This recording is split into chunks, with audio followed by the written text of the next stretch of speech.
All right, we're here with another Mastercast. This is, of course, the series in which we take a look at high-level tournament players, their builds, and some of their fun matches they go up against. Today we're taking a look at RomulanDawg, playing the Skaven.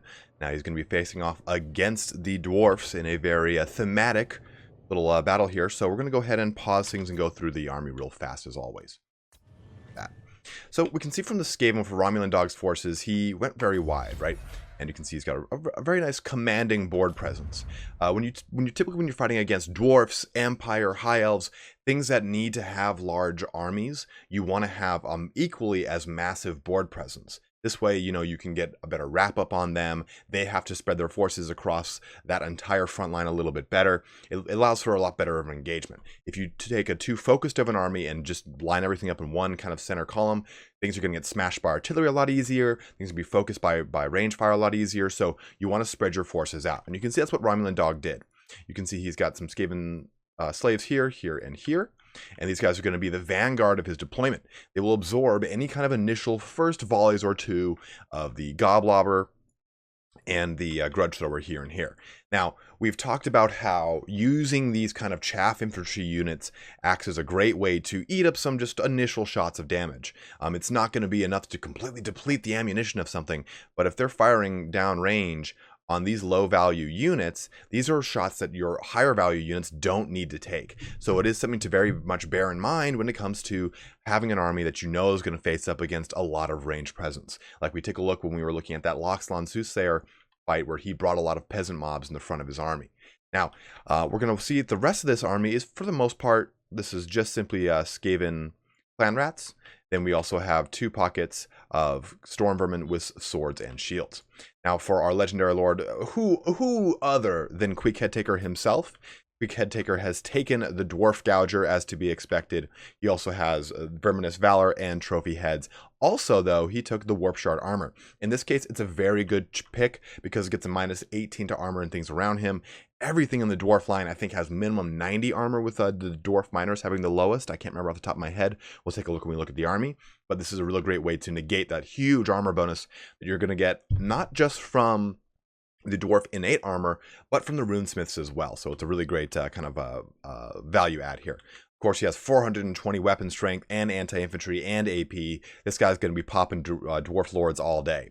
Now, in addition to that, in the very back, we're going to see a Doom Wheel. This is going to be your chariot unit and a really, really, really great choice against any army, really. 270 weapon strength as a chariot, AP, anti-infantry. This thing is just going to roll through stuff. That's really the focus of it. It's one of the scariest things when you're fighting up against Skaven as the dwarfs, is to knock this Doom Wheel out as fast as possible. Now, in addition, we saw something a little bit kind of off meta again with Deathglow Bombardiers. This is the alternative to the Poison Wind Globadiers. Now, the Deathglow Bombardiers have the anti-armor variant versus the other one, I think it's anti-large. Now, with the AP value on these guys at 72, they're going to be bombing down range, knocking out Longbeards, Ironbreakers, Dwarf Warriors, Hammers, all sorts of the heavily armored front line of the Dwarfs. To match up with them, we also see a Dwarf Warlock, or I'm sorry, a Skaven Warlock right here, and he has Howling Warp Gale, which, again, I would not, I think that was just a mistake on RomulanDawg's part, or he took it because he wanted to counter any kind of gyrocopter play, which I could see. It's not that much to take it, and it really does help you knock out any gyrocopters that you have to deal with. In addition to that, he has Warp Lightning, which is, I think it's only 5 wins of magic cost. It recycles so quickly, and you're able to cast it so many times. It's a very, very good spell. His Plague Priest, though, only has the ability to summon clan rats, which is not a bad ability at all. And one thing that I think that a lot of people don't look at when they look at the Plague Priest and the Warlock Engineer, it's 290 AP damage from the weapon strength from the Plague Priest. Not a lot of armor, of course. I mean, things not meant to go toe-to-toe with everything. And the Warlock Engineers has 280 AP as well. He does have a Halberd. It doesn't really get factored into this, but this is supposed to help out with his anti-large, but maybe they'll fix that in the upcoming DLCs. But for the rest of the army, it's pretty cut and dry. He's got 2 units of Skaven Slave Slingers on the left and right sides of the flanks, and then in the very back, we see 2 units vanguarded on each corner of Death Runners. Now, Death Runners, of course, have their very special poison here, Weapon or Weeping Blade, which is the actual blades, not a poison, sorry. But it's minus 50% to the armor, and they also do AP damage on top of it. It's so huge, and they have concealment bombs, so they can get in and out of stock quite quickly. They also start with a stock characteristic, and they have dodge, so this increases their physical resistance by 30%. So they're quite beastly in this matchup, and it's a very common thing to see this, right, where you've got these Death Runners and these Vanguards, and they're going to be able to move in outside autonomously from the rest of the horde and get into the back line of any of the range units, any of the artillery pieces. It's a very great play by RomulanDawg, and something we see with a lot of high-end competitive play when it comes to you choosing the Skaven is getting those one or two Death Runners in a very Vanguard advantageous position. Now, as you can see, this Goblobber just cruising its way downtown. So as we take a look here at the Dwarf army, we can see that the front line consists mainly of Dwarf warriors, Longbeards, the Dragonfire Pass Dwarf warriors, and then some more Longbeards, I believe. Yeah, more Longbeards, and then another unit of Dwarf warriors.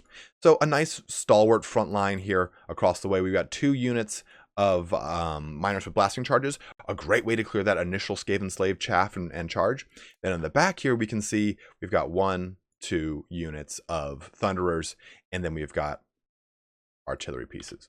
Now, we do also want to mention some badass little boys we also don't see too often. The Iron Drakes here. Nice whopping 25, that's the ammunition, 163 missile damage from these guys. Flaming attacks, discouraging attacks, which is very good because it lights things on fire. So that's going to be very nice when you're firing against a lot of the Skaven line. It'll crack their already weak morale quite easily. At 125 armor too, when it comes to combat, they can actually hold their own until they get any kind of relief or support. As far as special characters and lords go, we can see that we have a Rune Lord with all 3 of the runes, and then a Rune Smith with just 1 rune, and I believe that's just the Rune of Negation. Nope, Master, it's the Rune of Wrath and Ruin, which is a very common pick for just simply the Rune Smith.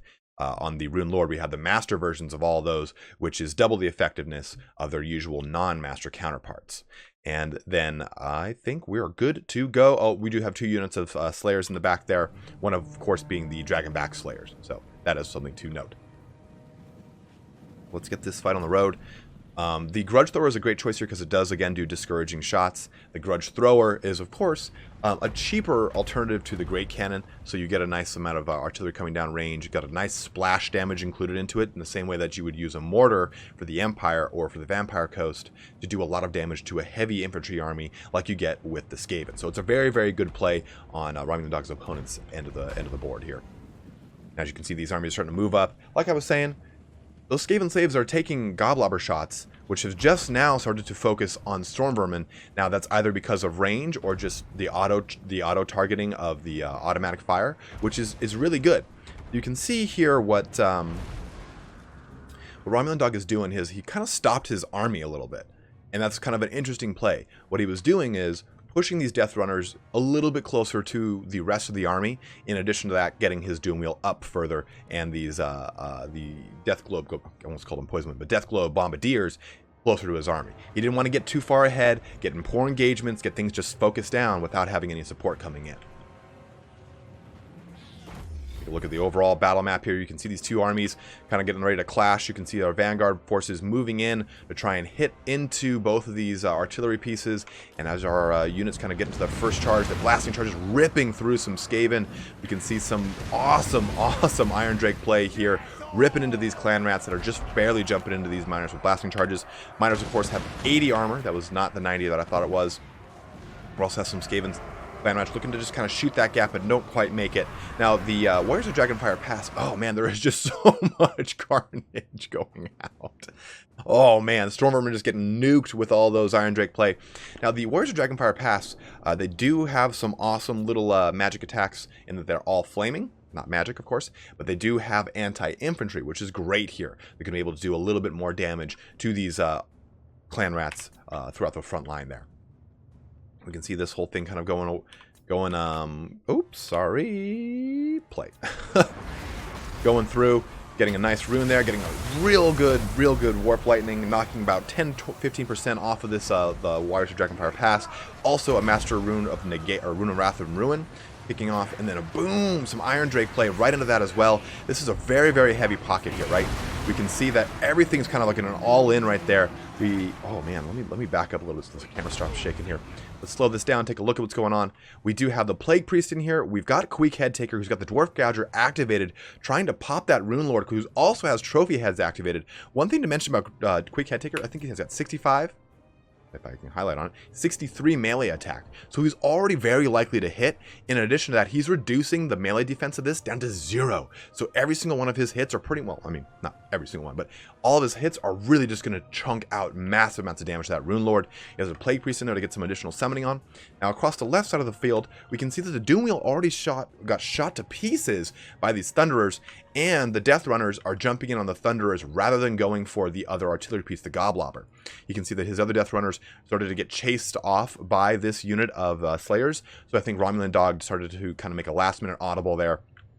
Push behind the Thunderers, come in with the tin can and smash him in the face a couple times, sending Vince McMahon spinning off in his limo. And you can see that the Dwarf Warriors are coming in to support these units of Thunderers. Thunderers are still, though, quite good in combat. They're not the slouches that most range units are. Getting some good shots in, though, from the Death Globes, trying to do some AP damage, neutralize this whole pocket. He's got quite a lot of supporting infantry coming in with some Skaven Slaves, some Clan Rats, and some Slingers. And you can see here that the Doom Wheel has rallied and is pushing through the Longbeards, which is a very good target. Iron Drake still roasting apart all these Storm Vermin. This Storm Vermin having a little bit better in their engagement with these Longbeards, but still nonetheless they're getting supported by a unit of Miners with blasting charges. And at the very back we can see that these Skaven Slave Slingers, say that 5 times fast, are shooting into these Slayers, which are a very good target. Slayers don't have armor, even though they have a minor resistance to range damage. This is a really great target for them because if they were able to trade into this upward, they get a lot more value for the cost of Skaven Slave Slingers. Let this keep playing out. Again, guys, I do apologize for my my raspy ass voice. The Southern California allergies are just hammering me nonstop. Turner and I are loaded up with antihistamines like a crack horse. And you can see here the Rune Lord is below 50% health. He got in a pretty bad engagement with Quick Head Taker there. Now, one thing I wanted to talk about a little bit with the level of play that you get right now, right? RomulanDawg has been in a lot of high-level tournaments. He's been in almost every single ever chosen, I think 2 of the 3. And what really stands out here is his ability to know the strengths and weaknesses of units and characters. He knows that Quick Head Taker is swarmed by a Runesmith, Miners, and Iron Drakes. But he knows his capabilities, and he's quite fine keeping him in that engagement completely alone, which is a kind of a telling sign. Mostly, people will panic when they see their Legendary Lord surrounded by 1, if not 2 units that are not supported. So he knows that in this engagement, it's a little bit more advantageous towards Quick Head Taker, who can pop Dwarf Gouger and absolutely ruin this Runesmith, Trophy Head, stuff like that. So he's completely fine with that engagement going off. He knows that it's a little bit better, or works to his advantage. So we can focus on stuff like getting this Doom Wheel in towards these Thunderers, shutting down that heavy AP missile fire coming out from those guys. This is not too favorable engagement, though, with the the Warlock Engineer and the Rune Lord getting supported then by the Rune Smith. Some units coming back here. Verminous Valor popping off, clearing out the units here so we can get a better purchase onto that Rune Smith. He's also popped nothing else. I thought he had a different one. I thought he had a Dwarf Gouger on him. But Master Rune of Negation and the Rune of Oath and Steel kicking off right here give a massive amount of both melee damage resistance and armor bonus to this whole pocket, helping them solidify their attack against that Warlock Engineer, doing tons of damage. Unfortunately, the Deathglobe Bombardiers are wasting some of their shots in these Miners with blasting charges, but whatever they can to kind of even the odds here. They're trying to get out of it as much as possible. Giving some good Clan Rat summons to support what's left of these Storm Vermin and put these Longbeards in a trash can here. And then these Miners get mowed over by this Doom Wheel as it just makes short work of them. The Rune Smith is already fleeing from its engagement with the Quick Head Taker here, and you can see that these two are looking to take revenge for the Book of Grudges that has been fulfilled their Book of Grudges against Quick Head Taker here. Death Runner's getting a real good charge here onto these Warriors of Dragonfire Pass, trying to spare these Skaven Slave Singers here. We also have some more of these Bombardiers doing more work into, unfortunately, the Slayers, which isn't going to do a ton of damage, but we do have a Warlock Engineer getting a good warp lightning right into these guys. Boom!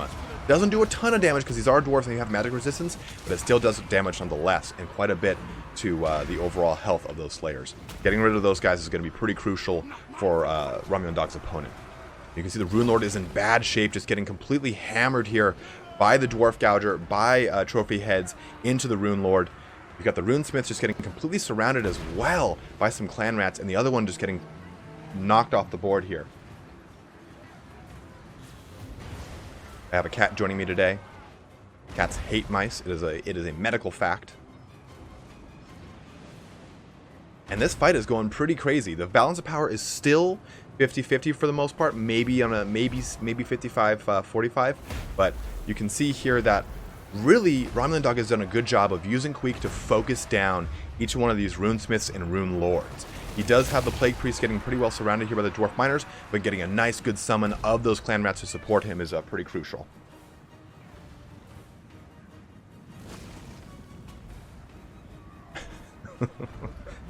The cat's just going wild today. Skaven Slave Singers again shooting into these Slayers. Again, this is a very high level play here, and the RomulanDawg knows how to use these Skaven Slave Slingers a little bit more to his advantage rather than targeting, say, the Thunderers that would have been just negating a lot of that damage coming out. He's going right into these Slayers, getting that 0 ape, or using that 0 armor to his advantage. And for the most part here, we have a lot of the Dwarf army tuck tail in and run a little bit. A lot of the Skaven slaves, for the most part, are just picking off things here and there. We have a final warp lightning crashing down onto some Slayers. We have some Deathglow Bombardiers melting through them as well, and more of the Slinger action into these Dragonback Slayers, who are going to get a nice charge onto them. They're going to chop up some rat tails for sure.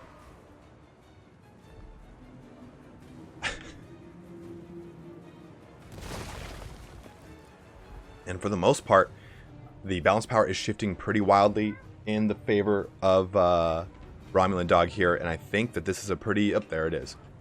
Looks like our opponent left the game, and we have a win for RomulanDawg's Skaven. Ninja, the cat, is quite excited about that. You can, if you can't hear him. So it looks like a lot of really good things were done here, right? RomulanDawg took a very wide army against a very wide dwarf army, and Korknipf took quite a few Longbeards to kind of hold the line against any kind of Skaven or Storm Vermin play, any kind of like heavier armored play, like say Rat Ogres, stuff that would have threatened them a little bit more. So really, both these builds had a lot of advantages, and I think that both these opponents played very, very well, being able to kind of utilize the strengths of their of each respective army to shut down the other. Like, you can take a look at how non-stop those grudge throwers and both grudge throwers were going. 150 and 94 kills from both of them. Those Bombardiers did great at 64 and 79 kills. Unfortunately, some of their shots were wasted on, I think, miners with blasting charges, but really the big thing is trying to get rid of that as fast as possible. In addition to that, you do have really Queek Headtaker going to town on these Runesmiths and the Rune Lord, doing some great work. Overall, an amazing game here today. Hope you guys enjoying this small series here today. But as always, thanks so much for watching here. Have a good one, and take care. Oh, and Ninja says bye too, as he direly wants to be fed now.